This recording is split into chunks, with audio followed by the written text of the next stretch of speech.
Okay. Oh, boy, whoa, that's not APS-C. It is not. It's like, I'm done.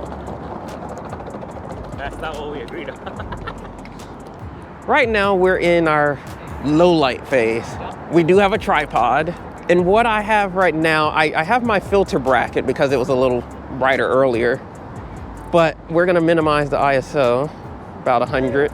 I have image stabilization on this camera, so that helps me. So I'm about f14. We'll go to 11. Because I can still get about 2.5, 3 seconds on this, because the compensation from the steady shot will help me here. So that works. So I'm catching this side of the bridge, because I want the whole tower in the shot as well as the skyline. And I'm literally, so this is why I switched. You see how I'm catching that last building and the tower in the shot. So I needed to switch to the full frame. So we have our focus set. This is a manual lens that's already been set. And we're gonna take the shot. We're gonna switch to the 2-second timer. This is why I love the full frame, because I have extra mode dials and there's more buttons. I love buttons. It just makes life easier because I don't have to go in the menu system for everything. So set that, take the shot. Look at that, isn't that beautiful? And we're getting a nice, like, look at the beam. You see how there's light that's hitting the beams that's like every other beam? That it's nice for giving like a nice little glow. I don't know where those lights are coming off of, but wherever they are, they're nice. That's very nice. So we'll let these people go, eliminate some of the vibration, and now we take. Got a nice pause. Oh, that was good. We got another pause, because there's no one coming. Had a little vibration on that shot. Oh gosh, look at that. Now, I'll demonstrate if I didn't have a tripod. What do you do in that situation if you don't have a tripod? You start singing a song. So now I'm in a different situation. Say I'm handheld, I see this scene and I don't have a tripod. It's like, God darn it, I forgot my tripod. What do I do? You could always try to frame, using, railings or things. I've made makeshift tripods when I've been out, where you use, like, see this ball here, on this beam? I could prop that on there, use some lens cap covers to make it higher so that way it kind of tilts up a bit. Be creative. Use what you have in your bag, because it's very useful for that. But say if you're handheld though. So what I'm gonna do is, we're gonna set the focus.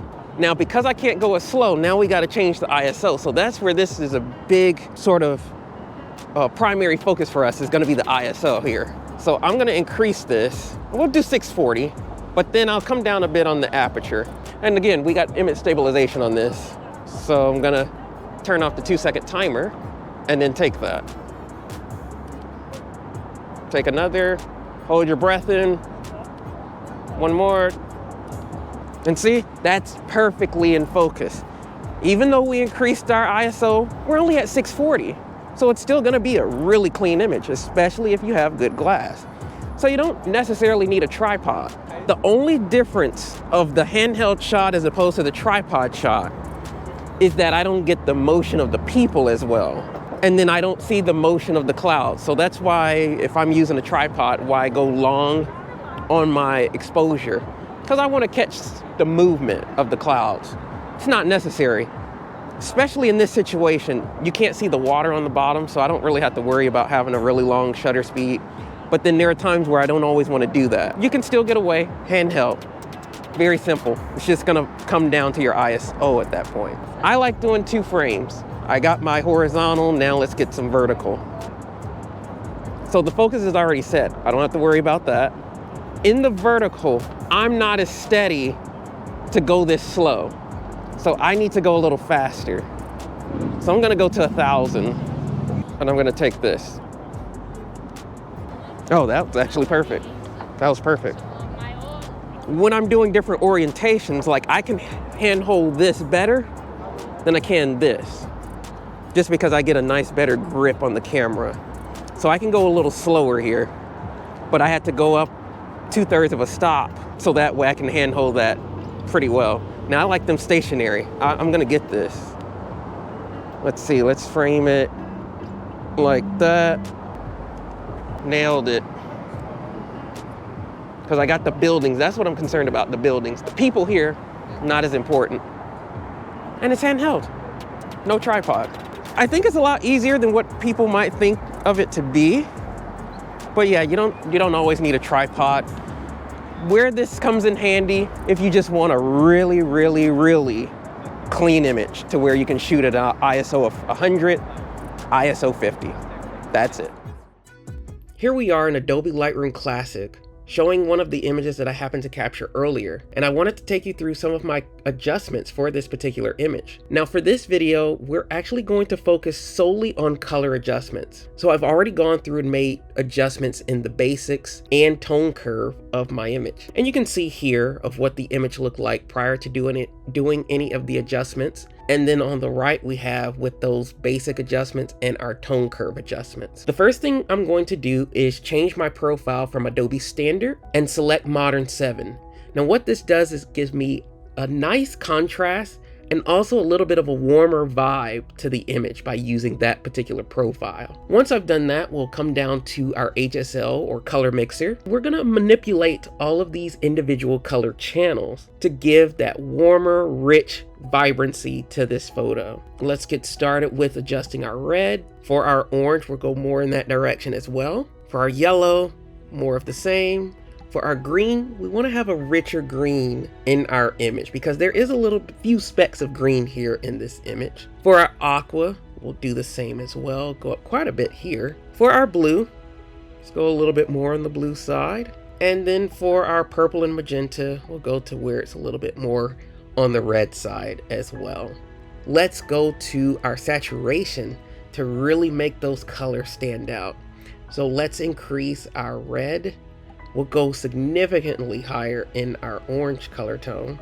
And we'll also do the same for yellow, same for our green. For our aqua color channel, we'll leave that as is. For our blue channel, however, we want to desaturate this because, again, we don't want so much of a cool tone to the image. So let's take away the dominating color, which is our blue. So let's desaturate that quite a bit. And that looks really good. In terms of our purple and magenta, we can increase the saturation just a bit for that. And that looks great. Next, let's also increase the luminance of some of those colors. So let's increase our red, maybe bring down our yellows a smidge. For our green, let's bring those up. For our aqua, maybe bring that up a bit as well. Now for our blue, we'll increase that and look at how that opens up our light there in our sky region. So that's why we're increasing that of our blue color channel. And then for our purple, we'll actually leave this as is, purple and magenta. Okay, that looks really good already. So lastly, we'll focus on color grading. This is one of my favorite features of Lightroom. I talk about it all the time. And we're actually gonna make changes to all of the various adjustments here. Our shadows, midtones, highlights, and global adjustment. So let's go into single view. And for our shadows, all we want to do is just increase the luminance here. That's it. That's the only adjustment we're doing. For our midtones, however, we're gonna go into the cooler color spectrum. Now I know this is going against what I said about having a warmer image, but trust me, it's going to make sense. So for this, let's increase our saturation.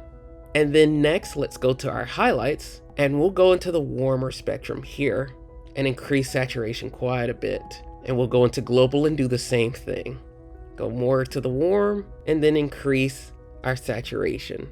And that looks really good. So once we've done that, there we have it. Very quick, very simple, but you see how we really got that nice warm glow and then just really change the dynamics of our image to really amplify our sunset image here. So hopefully you got a few new tips and tricks of what you can do for your image here in Lightroom. And I'm looking forward to see what you can apply to your own images by using some of these techniques. Be sure to check out my brand new preset series, which is called Cinematic Tones.